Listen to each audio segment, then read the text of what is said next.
from room 815 at the Stadium Motor Lodge, it's The Late Show with David Letterman. Head coach of the champion Ohio State Buckeyes, Meyer, comedian Beehner, and music from Henderson. Plus Paul Schaefer and the CBS Orchestra.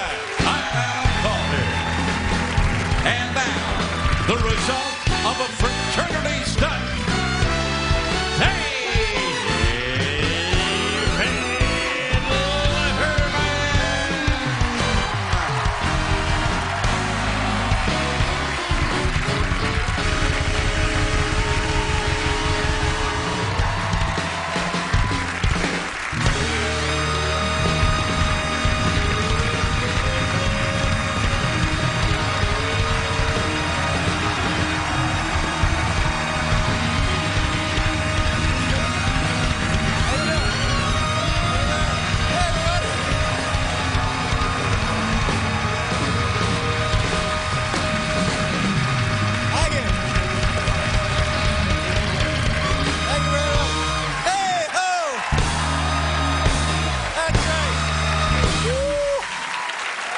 Thank you very much.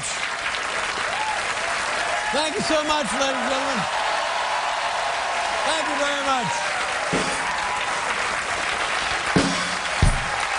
That's right. Welcome to the program, ladies and gentlemen. How's everybody feeling? All right?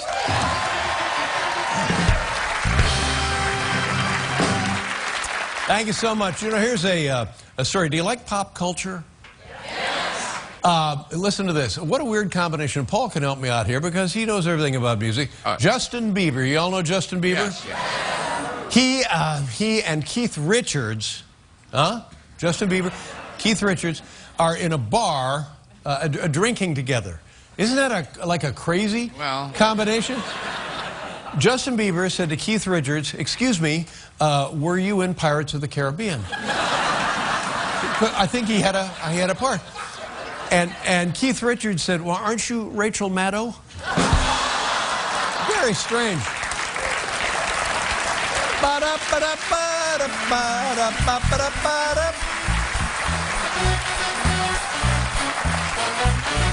Ever watch a show called The View?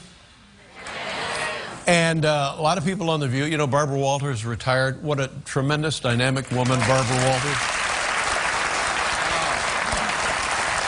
And so they felt to replace Barbara Walters, they had to get two Rosies. So they got Rosie O'Donnell and Rosie Perez. Right. Well, it turns out now Rosie Perez is leaving the show. Oh. I know, it's very sad. She tried to announce that she was leaving 3 weeks ago, but could not get a word in edgewise.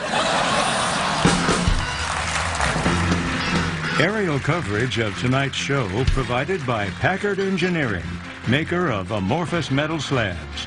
Packard Engineering. Amorphous metal slabs are our business. How you use them is your business. Well, everybody's excited about the Academy Awards. The nominees were announced yesterday. Meryl Streep was nominated. Well, you know what she was nominated for? Most nominations. Oh, right. Nominated. Her husband, I thought this was nice, her husband also received an Academy Award nomination for being dragged to all those award shows.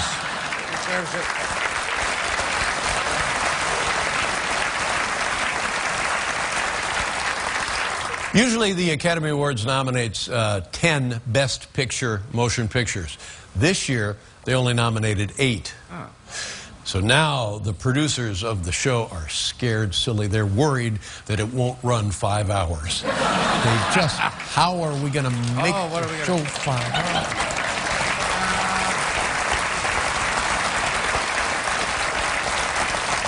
What a fantastic motion picture, Birdman. That was nominated. Did you folks see Birdman? Michael Keaton? Yeah. Tremendous. It's about an entertainer who's struggling, trying to stay relevant. And I was thinking, geez, I wonder if I could sue. Could I? You think I could sue them? Slap those people, get all those Birdman people and slap them. The Academy Awards show is scheduled for February 22nd, and then February 23rd, of course, everybody goes back to rehab.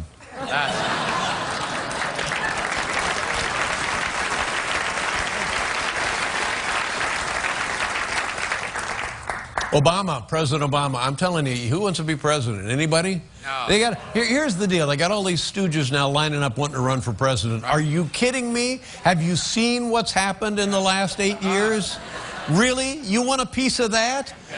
Oh boy, that looks like fun. Let me get in there. I can hardly wait. Let me a slice of it. Well, now they're all over President Obama because they had the big rally in Paris and President Obama didn't attend. And I said to myself, well, why didn't they send Dennis Rodman? Right, exactly. Isn't that what they're supposed to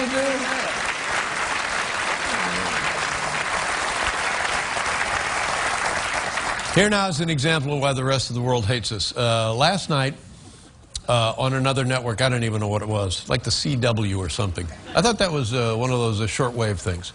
C.W. McCall is the guy who drive around sang in the the trucks. song about the shortwave. It was a shortwave or C.W. McCall. Yeah, I don't know what it was called. Convoy. Convoy, sure. CB, Citizens Band, that's what it was. Oh, yeah, CB. They had a show, the World Dog Show. All about dogs. Right. Mm-hmm. In case you missed it, we have a clip of the World Dog Show. Live from Los Angeles, it's the World Dog Awards. Let's see what's happening on the red carpet.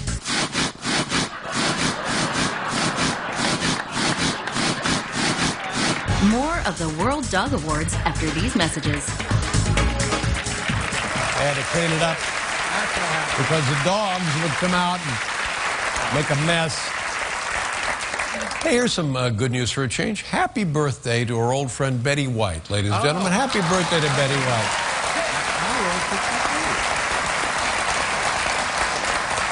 I'm being told firefighters have the cake under control and neighbors can move back into their homes.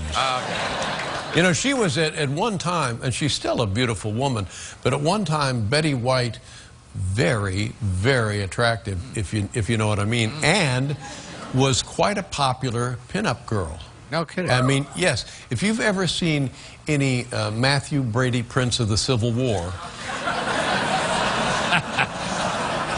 in the tents, it's not uncommon to see a full pinup of Betty White. Civil War pinup.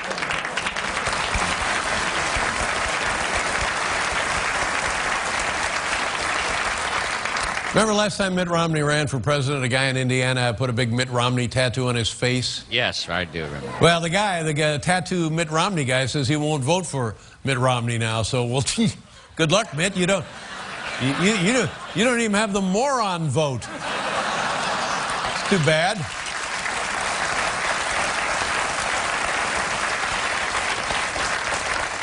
You know what let's do, since Mitt is going to run for president again? We have footage now of Mitt Romney at a special event, campaign fundraiser, singing the Mormon national anthem. Let's take a look at that, shall we? Mitt Romney, the Mormon national anthem. Take it away, Mitt. It's says name's no I'm of off. Near cause we were off. The ships are full of more. Sorry, I said the line was standing a city. Yeah, that's beautiful.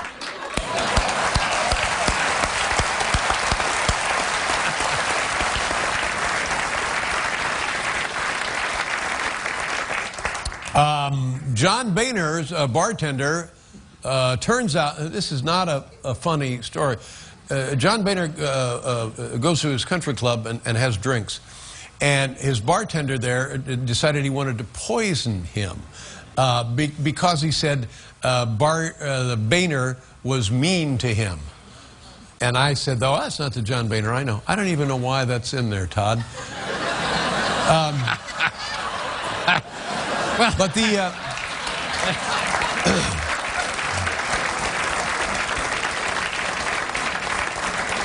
But the Boehner being poisoned is very serious, and the United States Department of Health has released this message about possible poisoning. Okay. Look and learn. Poison is deadly and can act quickly. Contact a poison control center immediately if you're experiencing the following: discolored skin, heightened emotional sensitivity, It's important. severe irritability, Hell no, you can't! and increased libido. A message from the U.S. Department of Health. Now. Oh, sure, now. Hey, everybody, look, it's Paul. Come on. Hey, hey. Come on. Ladies and gentlemen, your 2015 college football championship coach Urban Meyer is here. We'll be right back, everybody. We'll be back in a moment with the top 10 things said during the first conversation. And Urban Meyer. And now the results of last night's coin flip. Congratulations to everyone who guessed heads. The Late Show, sponsored by Nationwide. Nationwide is on your side.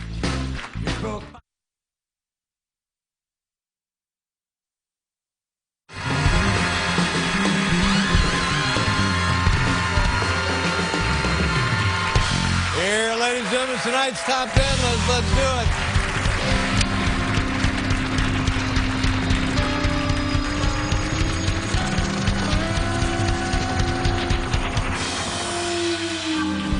This is fascinating, ladies and gentlemen. In the journal Nature Communications, scientists claim that the first verbal communication among humans took place between... How long ago do you think? First verbal communication between humans. This is beyond beyond that. Actual verbal communication. How long ago? How long ago? Just take a guess. I don't know. You know, a million years. No, it happened in the early 40s. Oh. Why you? 1.8 and 2.5 million years ago. Oh, wow. That's remarkable, isn't it? First verbal communication. So now we have as the category the top 10 things that were said during that first conversation. Oh, wow. This is great. Anthropologically speaking. The thing's open, right? It is open. Okay, number 10, first conversation. Sup, bro? Number 9, cold enough for you. Number 8, what's with the silent treatment? Number 7, I think you mean whom. Number 6, you're such a tool, whatever that is. Whatever that is, yeah. Number 5, I miss not talking. Number 4, did you have to bring that up? Number 3, excuse me, I should mingle. Number 2, hey, Regis. And the number 1 thing said during the first conversation, will you please shut up? There you go.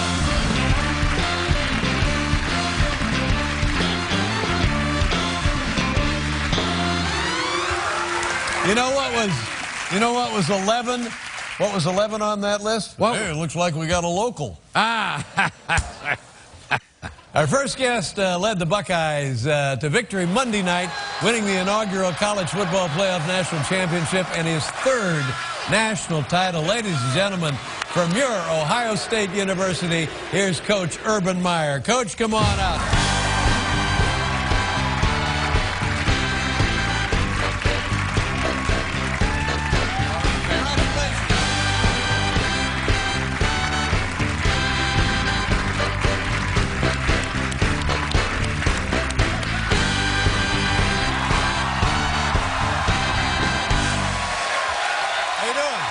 Great, thanks.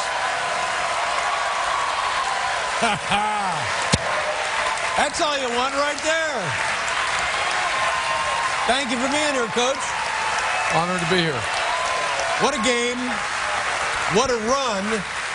What a run to the championship game. But before we get into that, I'm told that you, sir, are already out recruiting young athletes to come to Ohio State. Am I right about that? Yeah, I tried to. We gave our coaches off till noon one day. I get up, my son goes to school, my wife goes to work out. I'm sitting around the house, and so I go in about 6:30, 7 o'clock in the morning. That was our day off, and we're back at work. And when you go, explain to me this process. Say you're recruiting me. Okay. I'm a linebacker. Can you run? I am fast. I am so fast. And a linebacker, I hit like a ton of bricks. Okay. Now, do you call my mom and dad and say, is Coach Urban Meyer like to stop by? How does that work? Well, we got 9 coaches. We identify prospects, and then once they fit what we're looking for, then we get in a plane or car and go to the home, visit with the families, tell them about what a great school Ohio State is, how you fit, and then try to get you. Yeah. Now, I would think right on the heels less than a week after you guys win the national championship by crushing the Oregon Ducks. And who saw that coming? Did you know that you would flatten them? I did not know that.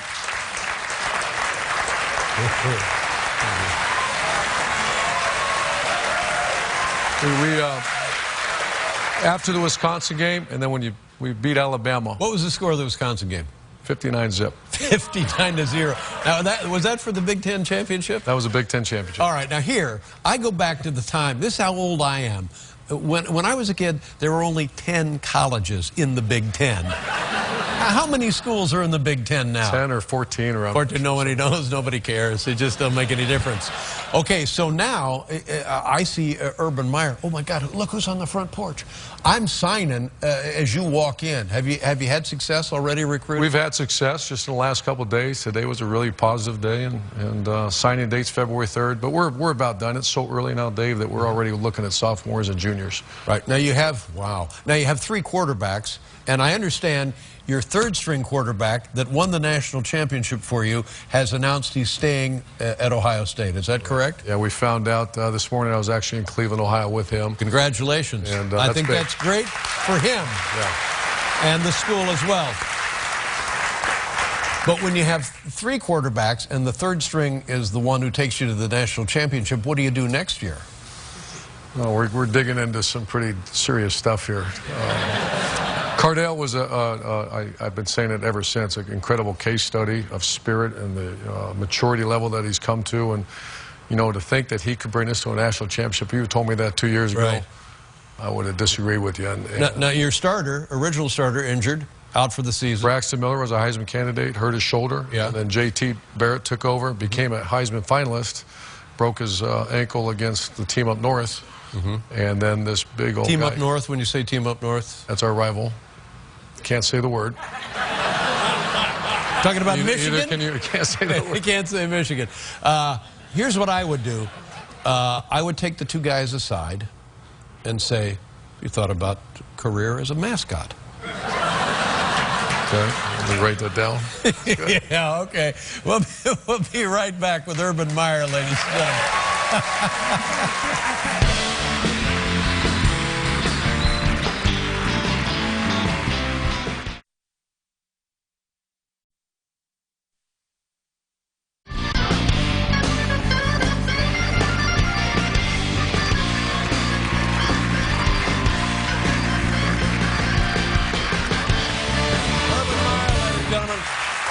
Let's talk about a couple of things.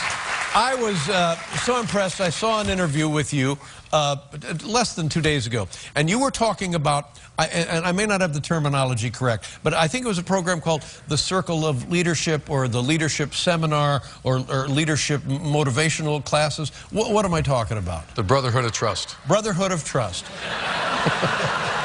But it incorporates leadership, doesn't it? Absolutely. We, you know, in corporate America, millions of dollars are spent on teaching leadership. Amazingly enough, in college football, there's not a whole lot of you just don't think of going out and hiring a firm. So we have a guy named Tim Kite that works directly with me, our coaching staff, on our team.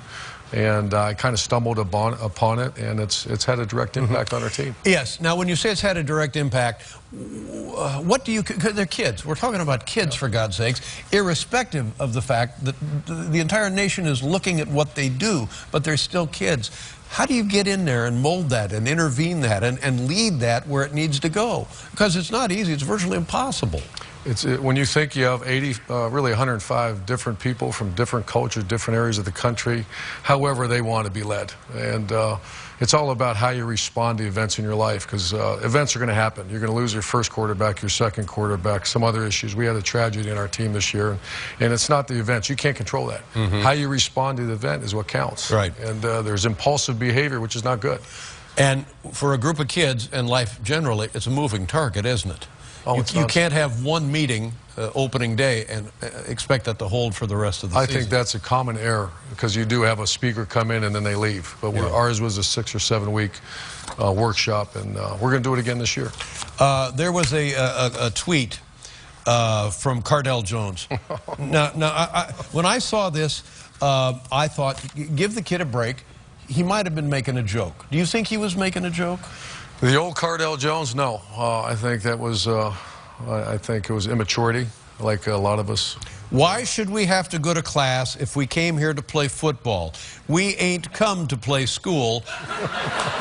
Classes are pointless. I bet this is terribly embarrassing to him now, isn't it?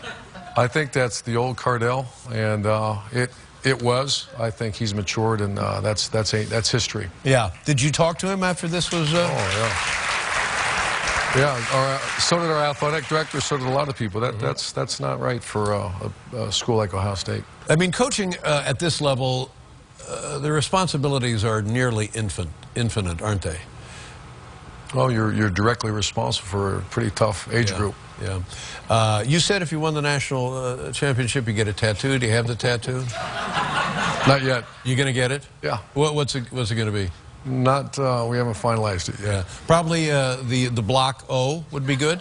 The block O. And here's what you do. Because you've been at other schools. Right. So you don't want to go, so let's just say you go to another school. Let's say you go to a professional team 10 years down the road. You don't want to show up with Ohio State on your forehead. Right. Shave your head, go in, get a guy, put it right there. Hey, look, kids, here it is. 6 weeks later, it's gone. That's a good idea. It's a we damn might good do idea. that. We might do that. I heard the statistic that money generated by college football is $5 billion. You know, let's say I'm off $1 billion. Let's say I'm off $2 billion. That's a lot of money. Why don't these kids get paid? That's a great question. I think that's going to be addressed over and over again. But I don't believe athletes should be paid. I believe they should be taken care of the best they can. But the amateur status and being a college student, you'll lose what college football is all about, college sports are all about. But I do believe that we need to do more for the players. Well, what about the kid who injures himself his freshman year and can never play football again? How is that guy taken care of? Well, they get their school paid for. In a place like Ohio State, they get, available to a network of people across America that can help them with life after football. We're talking about $5 billion. Why don't the kids? What about this? What about for playing, if you make the team, you get college credit for 4 years for playing football. You get a degree in football. At least you get a degree. I'm not kidding. I mean, because if they have a mentor like you, they're learning more than football. You bring up some incredible points, and I think we're in uncharted waters right now. The college football playoff, what you just said, generated money that's never been heard of before in college sports. It was very successful, wasn't it? Incredible. Yeah. To be part of that history and actually witness it and see the experiences our players had and our coaches and our families, it was an overwhelming success. You said you were contacted by LeBron James after you won the national championship, and that touched you especially because you're from, I think, is it Ashtabula? Yeah. And to get a call from LeBron James was greatly meaningful, wasn't it? Well, he's a great friend, and northeastern Ohio has been through some rough spots. You know, the declining population and just the industry has been leaving, and to see LeBron come back to Cleveland, Ohio, Ohio get to celebrate a national title. The Cleveland Browns had some success, so I'm a big fan of the state of Ohio. And LeBron, the way he said that little message to our team was very moving. Now, when we see the Buckeyes play, and by the way, I go back to when Woody Hayes clotheslined that kid from Clemson. Do you remember that? Yeah. Things weren't going Woody's way, so he just stepped onto the field and decided he'd take batters. I do remember that. Poor Woody. I mean, honest to God, poor Woody. But the players all get the little the Buckeye leaf cluster on there for if they make an outstanding play. There's team awards and individual awards. Yeah. Those are the stickers. Yeah, and what happens when a guy gets his helmet full? Then what do you do? That's a good question. I'm not sure. Have you ever had a guy fill up a helmet? I think so. Once again, I don't really count them all up for him. Yeah, who's in charge of making the big play helmet awards? We have a Buckeye Leaf guy. Yeah. Oh, they have the Buckeye Leaf guy. Well, that's the solution to your quarterback problem. Put them in charge of the Buckeye Leaf guys. But what about the Oregon uniforms? Whoa, man. They're something, weren't they? Yeah, we weren't sure what we were going to expect and see because they change every week. They have a uniform for every game. And Ohio State comes out in the silver and the red and then the Buckeyes. Scarlet. Scarlet, I'm sorry. And gray. Let me ask you this. Why doesn't IU have a program? IU, Indiana? Indiana does have a program. Indiana, Coach. Indiana University. Indiana does have a program. We're one state west. So does Ball State have a heck of a program. We're Ball State. Well, that guy, if I get my hands on that guy, that's a different show. But IU seem like they usually have a pretty good basketball program. And they got an excellent coach, and Kevin Wilson. I think they're making strides right now. Did you play IU this year? Every year, yeah. Yeah, what was the score of that game? Oh, it was very close. I think a couple scores. I think so. They had a great running back. He'll be a first-round draft. Good. Glad to hear that. Well, we're all pleased for you. By God, I was so touched when I heard how you interact, not just on the football field, but with the lives of these young people. And by God, if we don't need that now in every walk of life, when are we going to need it? Keep it up. Thank you, sir. Congratulations, Coach. Urban Meyer, ladies and gentlemen. We'll be right back with Johnny Beehner, everybody.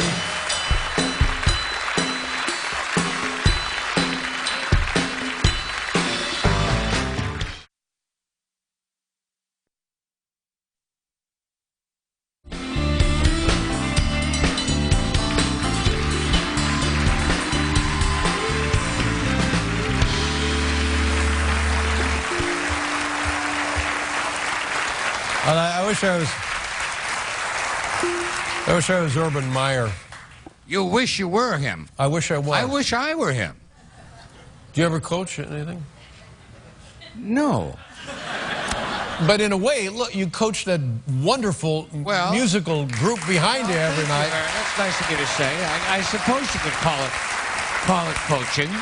What about you? Have you ever coached anything? Well, I have an 11-year-old kid. Guess what I've been doing? Oh. Nothing. Yeah. Oh. Why don't you pick up your shoes? Why don't you pick them up?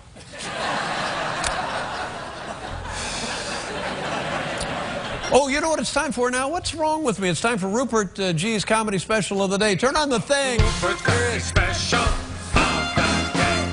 Ha-ha. Okay, Rupert, welcome back to the show. How you been? Good, Dave. How are you? Good. Nice to see the place is open for business again. And were you closed for a grease fire? What happened? No, we were never closed. Okay.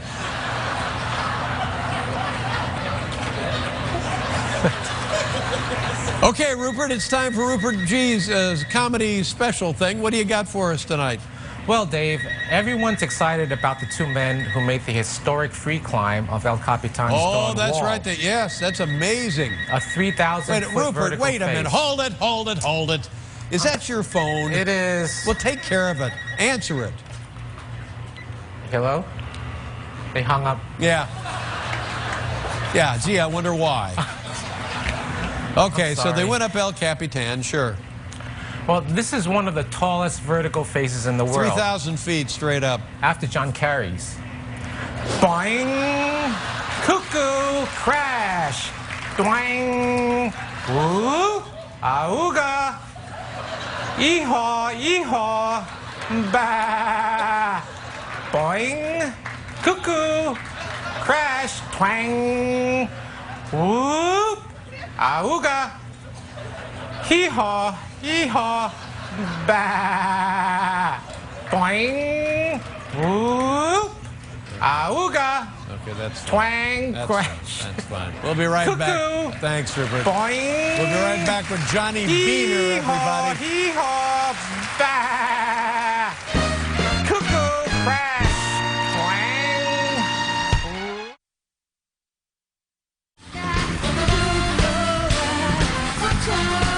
Tune in Monday as Dave welcomes Kathy Griffin, David Oyelowo, and Lyra Lynn. Hey, World Court in The Hague. Would it kill you to put free Wi-Fi in the jury waiting room?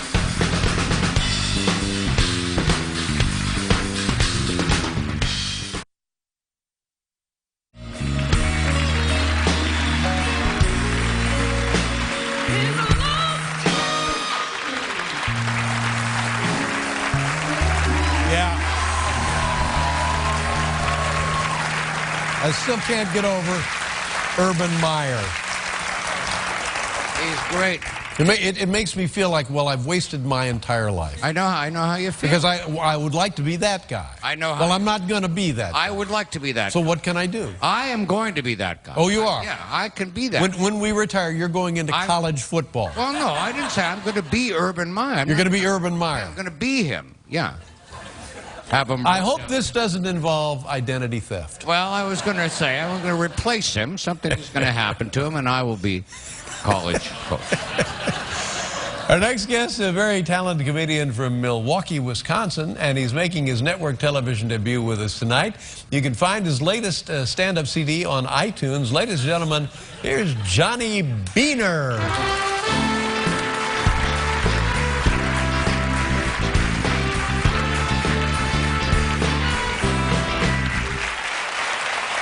Thank you. Thank you. Oh, wow. What a good day. My wife and I, we just celebrated our 3 3/4 year anniversary. Thank you. It's kind of a big one. I've been told that after 2-3 years of marriage, a lot of couples decide to have babies. And my wife and I, we've discussed this, and we agree we are not ready for a baby. Not even close. Incidentally, we do have a baby. We're not ready for it, but we do have one. It's one of those little girl ones. Have you seen these things? Oh, they are cute. Well, ours is cute. Some of them are, oh. I've seen some duds. But no, we got a cute one. Her name is Edie, and in 2 weeks, she will be 78 weeks old. And she looks just like my wife, like exactly. And my wife likes to joke around that I'm not actually the father, and we laugh. Oh, yeah, it's funny. Yeah, never gets old either. Yeah. Honestly, I am glad that she looks like my wife because they are both just beautiful. But it's human nature. You want to see something of yourself in your kid. And so my wife will try to make me feel better, and she'll say stuff like, yes, she looks just like me, but if you watch her and you watch her mannerisms, you can tell that she's yours. Her mannerisms, what, by how she poops her pants and falls over? You can have that one. That's all right. I'll see if she gets my ears or something. Oh, it's ridiculous. I remember when my wife was pregnant with Edie, she was terrified of the actual birth. And she handled it like a champ, and I knew that she would, because it is true what they say about women. You know, women have an extremely high tolerance for pain. It's amazing, which I think is weird considering they have such a low tolerance for mild inconvenience.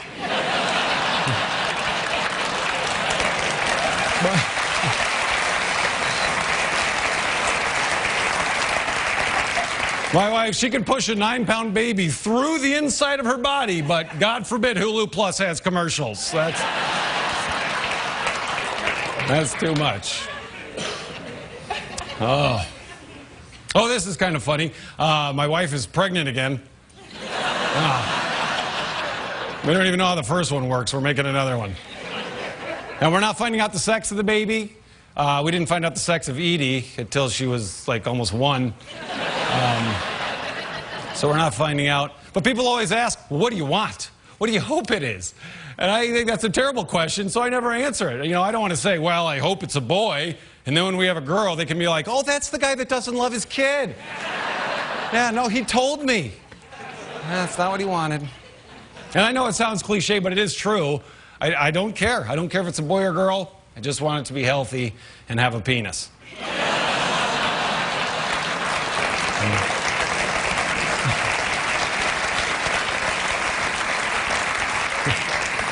My wife's the best. She takes care of us. Her biggest kick is that she always wants us to eat healthy, which is super annoying because, you know, healthy food does not taste like Fruit Loops. Perfect example. I haven't had white bread in almost 4 years. I miss white bread. What is wrong with white bread? You know what she buys? She always gets that the brown whole grain oat wheat crap with peanuts and acorns sticking out of it. What the hell is that? I'll try to make a sandwich. I go to the cabinet and I'm like, oh, that's right, I forgot. All we have is that loaf of trail mix. All right. I guess I'm having cereal again. Till I open up the fridge and see something like cage-free almond milk. I don't know. Something weird.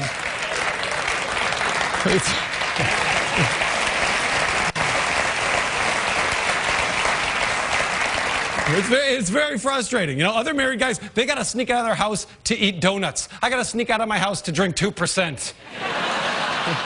I'm like hiding in my car. Oh, yeah, these cows were not treated humanely.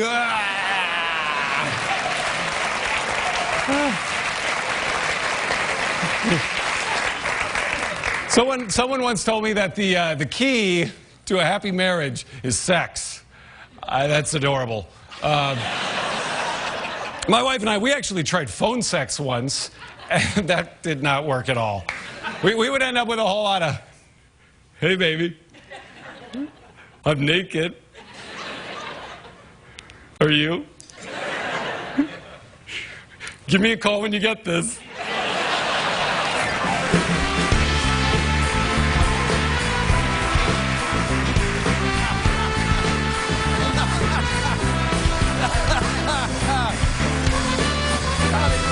Johnny, how are you? Good to see you. Thank you very much for being here.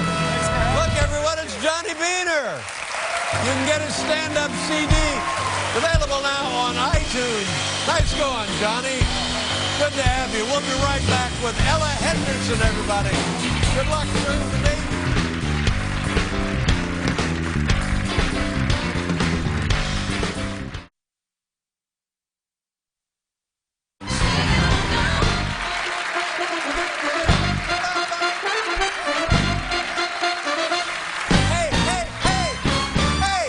Thank you. Yeah. Well, ladies and gentlemen, now that we've had the parade of athletes, it's time for the opening ceremonies for the Olympics. Our next guest is a young singer from England whose debut album is entitled Chapter 1. Look at that. Ladies and gentlemen, please welcome Ella Henderson.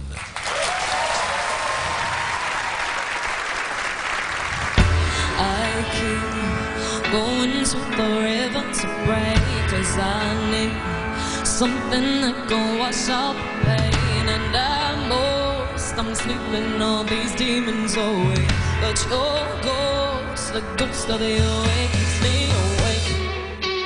Oh, my friends, I can figure it out. Yeah, the soul was inside of you. You try hiding another you, but your evil was coming through. And these I sin on the wall, but they watch every move I make. A bright light living in the shade. Your cold harm is a true shade. I had to go through hell to prove I'm not insane. That's only the devil, just to know its name. That's when my love was burning. Yeah, it's still burning.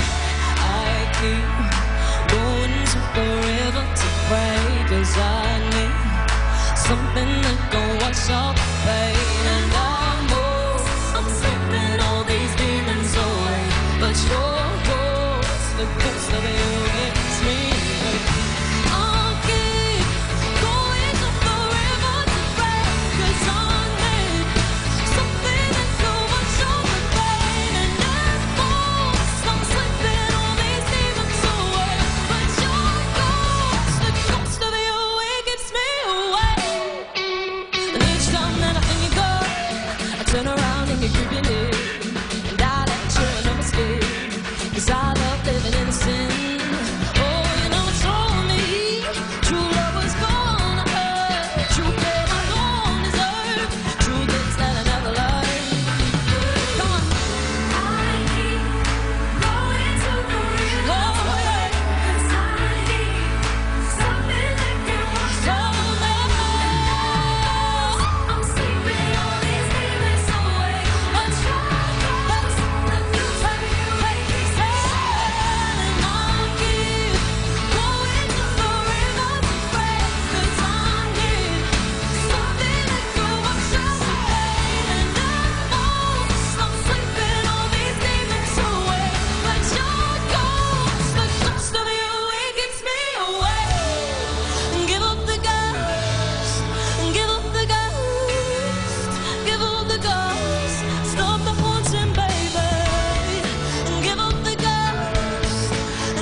Thank you, boys.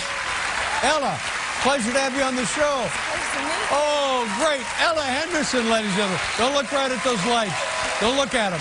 Don't look right at them. Chapter 1, Ella Henderson. That was beautiful. Thank you. Thank you. Happy New Year. Good night, everybody.